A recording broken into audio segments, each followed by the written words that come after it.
We'll consider our meeting call to order. And Rachel, if you'll check my microphone, it's on. I just want to make sure. I'm going to ask our virtual participants to give me a thumbs up there if they can hear me okay. Thank you, thank you. Okay, great.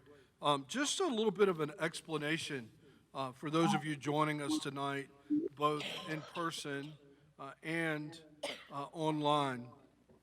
The statutes in the state require that when we do the second reading of the budget, that basically it's its own meeting with its own public participation.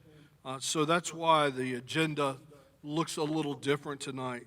We'll begin our meeting with the public hearing of the 2020-2021 general fund budget, and we'll have the budget overview and public participation related to the budget. And then we will adjourn that meeting and begin our regular scheduled meeting. So with that, I've called to order our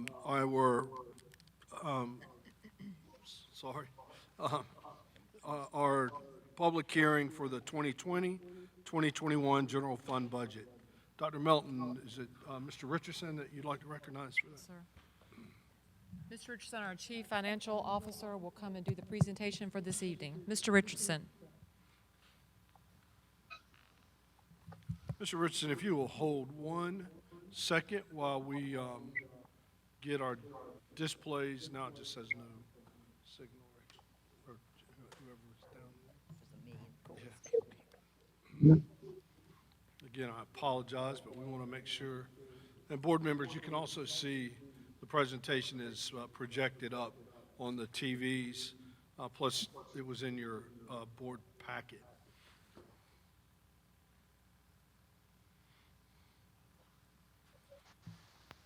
Great. Mr. Richardson, thank you. Okay, thank you, Mr. Chair, members of the board. Tonight, I'm going to present to you one more time the 2021 proposed general fund budget.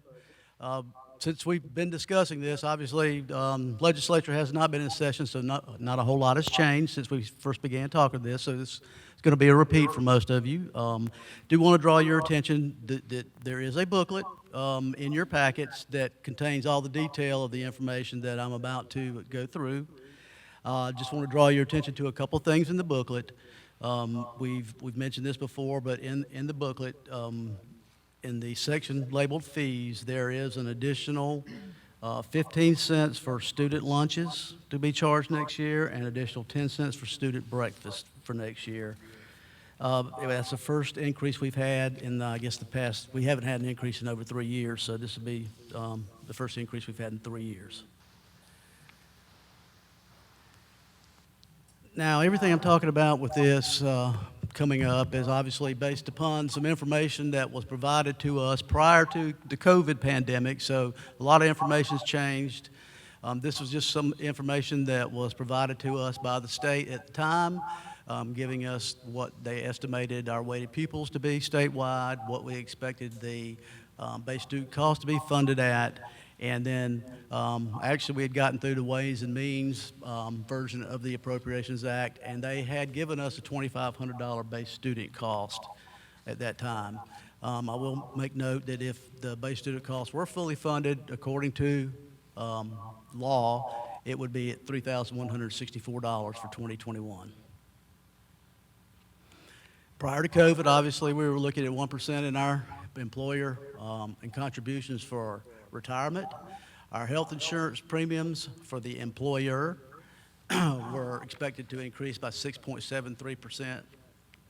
We were being mandated a $3,000 cost of living allowance for all of our teachers. We also had, tried to include something for all of our district employees. Step increases, obviously, for all of our eligible employees were included, and any kind of additional staff to meet all of our board policies was also included at a time.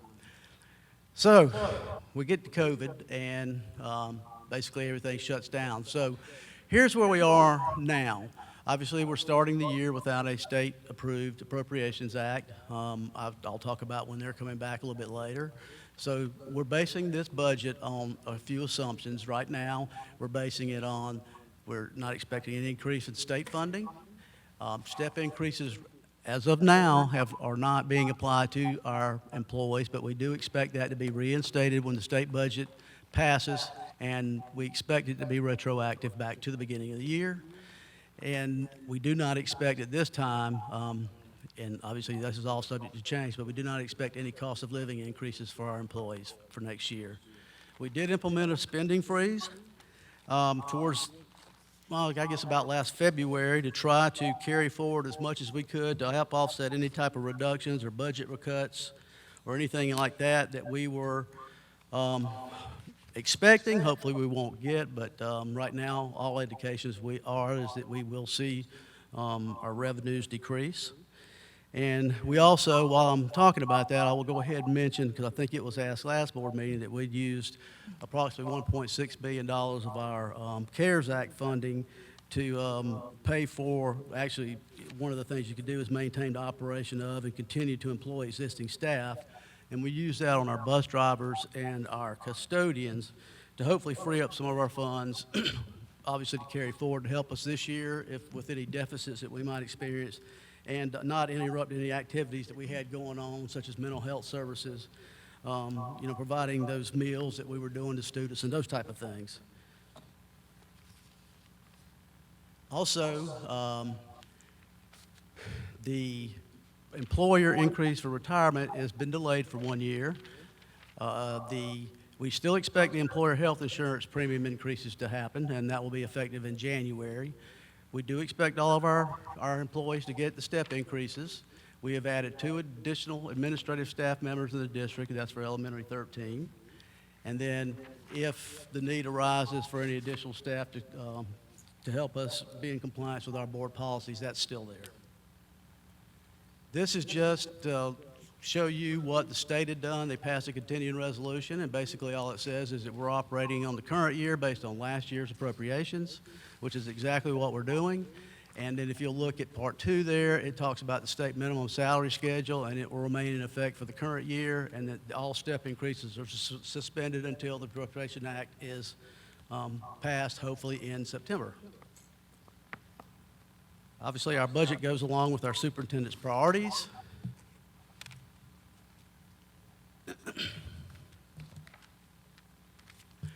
Here's the meat of what we're looking at. As you recall, back in, I guess, the fall, we had done a budget addendum where we gave a $500 one-time loyalty bonus to our employees, and we transferred approximately $2.7 million to our capital projects. Well, this year, obviously, we don't have to budget for that, so that's why we're showing an overall reduction in our general fund budget as compared to last year of $1.1 million. Really, all we have in here is, like I said, is the 2 administrative positions for elementary 13, and then any salary increases or terminal leave payouts, fringe benefit increases, those type of things. Those are the only additions to this budget as we have it as it currently stands.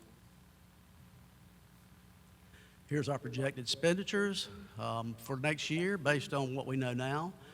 If you take a look, salaries and fringe benefits added together is approximately 88% of our budget, so you can understand why we're trying to anticipate any type of budget cuts. You don't have a lot of wiggle room.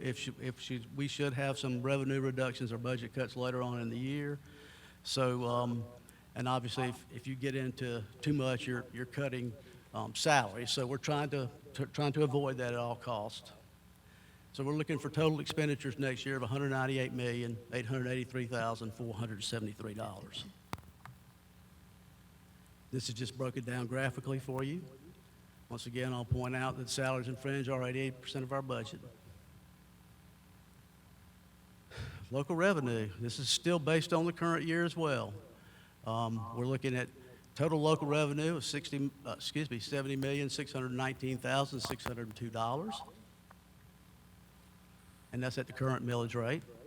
Total state revenue of $121,045,056. And I'm going to go back, and I just will once again mention the EFA is based on the current base student costs that we had in 2019, 2020, easy for me to say.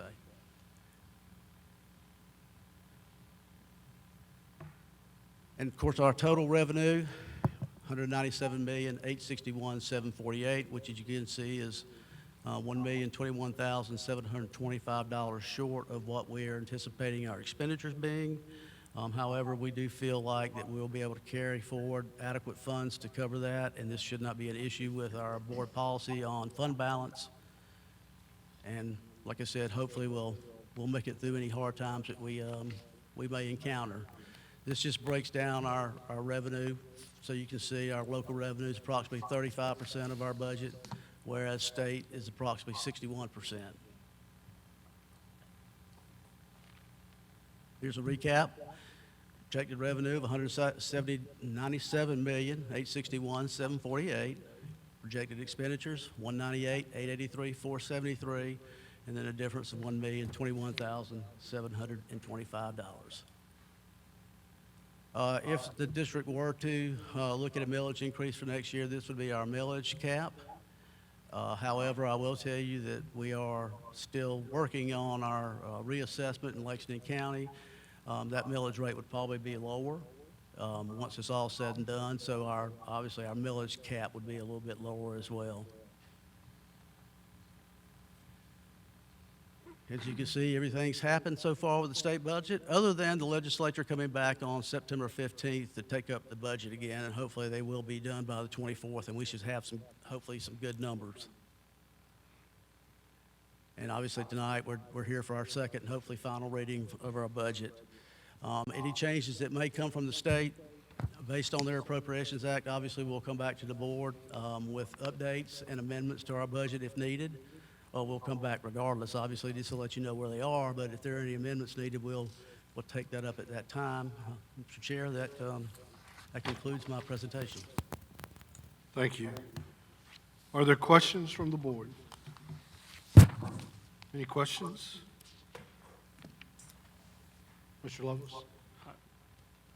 We'll get a chance to, in the next session, to ask questions, right?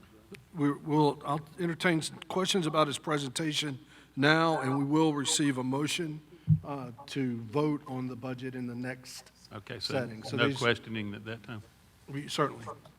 Yeah, so kind of, if you have questions about a specific presentation, now would be a good time. Otherwise, we'll entertain questions I when do. we vote.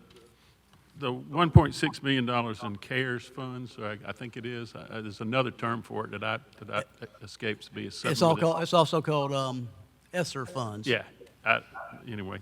That was used for salaries for bus drivers and custodians and, Yes, sir. okay. I noticed in just studying things that one of the other school districts used it for hotspots, for, for virtual learning, for internet hotspots. Was the $1.6 million in the budget for last year that we spent it? The $1.6 million we got, no, I mean, that was not budgeted. We didn't find out about that until later on in the year. Well, I meant the salaries that The salary, yes, sir, the salaries are budgeted, but like I mentioned, we were trying to, reduce our general fund expenditures as much as possible so we could carry forward. And obviously, if we needed to purchase some of those things, we've left ourselves in a pretty good position to do that. Now, we've got some additional information coming to you tonight regarding hotspots that'll hopefully answer some of those questions for you. Okay, well, that was the question. Thank you, Ms. Hammond. Thank you. Am I on? I had a question. If I wrote it down right, we had only 2 new expenditures, and it was the elementary 13 principal, and what was the other position? The administrative assistant to go along with it. Okay, yes. like the assistant principal. I'm sorry, it was administrative assistant, not an assistant principal. Okay, administrative assistant. I think for the publics, I know, but would you explain before the schools open the importance of hiring these 2 positions?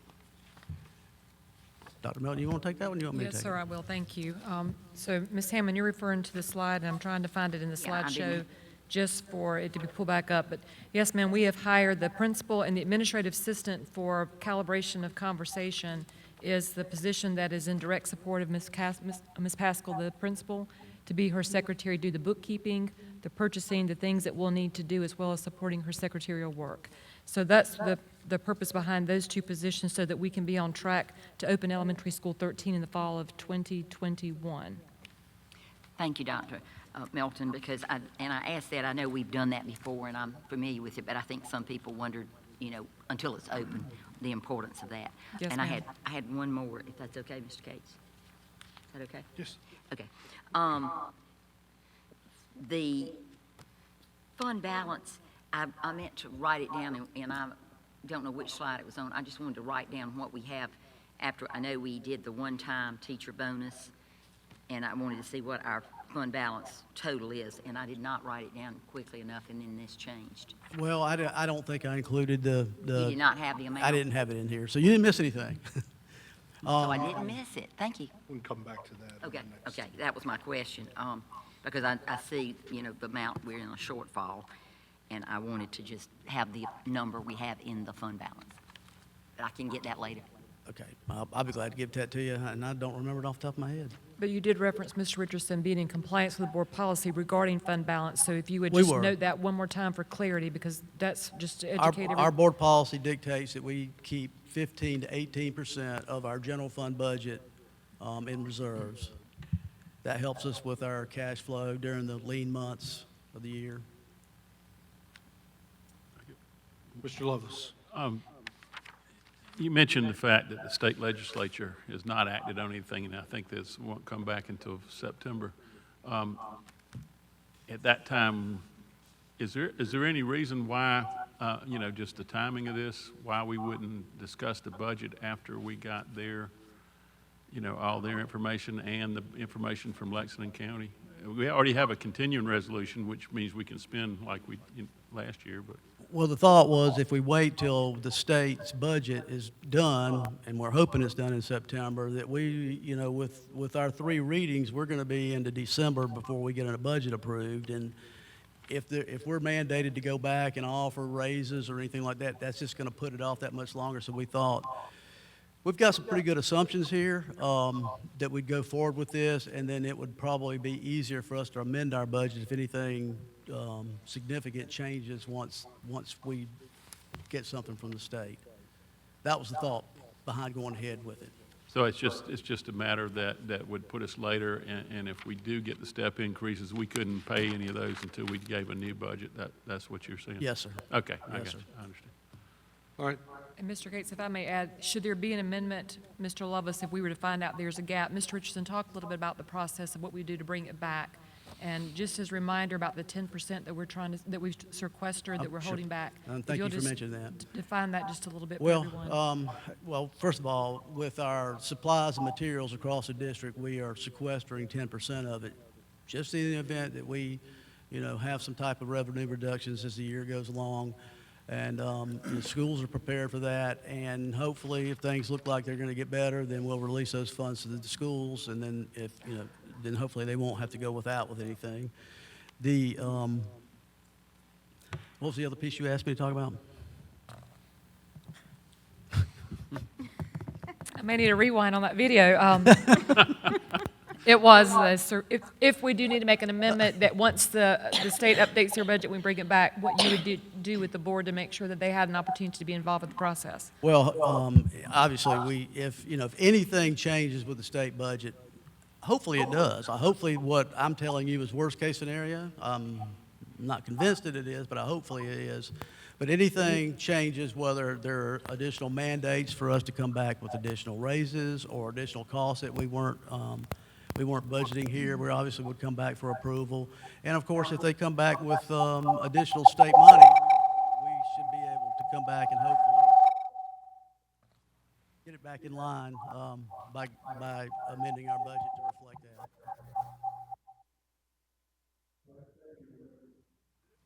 For this part, yes, ma'am. Ms. Gardner. Give them 1 second. Okay, thank you. Single banner. All right, let's try again. She needs a bonus. I think it's been fine. Go ahead, Ms. Gardner. I have a question about a specific line item, 231. There was a huge jump in the budget from last year to this year. Could you, it's Ms. like Gardner, other, can you hear me? Would Sorry. you mind holding, Oh. no, would you mind I just might need to holding just take that off. Is that better? Since that's a specific line item, Do I need to wait till the next? if you'll wait till Okay. we come to our regular meeting, I think that will fall in line, and we'll all be looking at the book at that time, and we can reference it. So it's an important question, but if it's okay with you, we'll do it at the That's next fine. time. Can I ask another Certainly. general question? Do you anticipate any other ESSER or CARES Act funds or anything else that might be coming to the school district that's still hanging out there? Well, no, excuse me, we've already gotten money for the ARC well, I don't know if we've gotten the funds yet, but we've gotten ARC funds, that was for the academic recovery. The LEAP program, that's another pot of money. And then there's some, I don't recall what it's called, but it's another CARES Act pot that we don't know what we can expect from it now, and I think a lot of it had to do with technology. Yeah. Which we will talk about, because I think last time I was in here, I did mention to you that the poverty rating for those funds would not qualify us, but apparently we are going to get some of those as well. Oh, okay, good. All right. All right, if there are no other questions, that'll bring us to the public participation.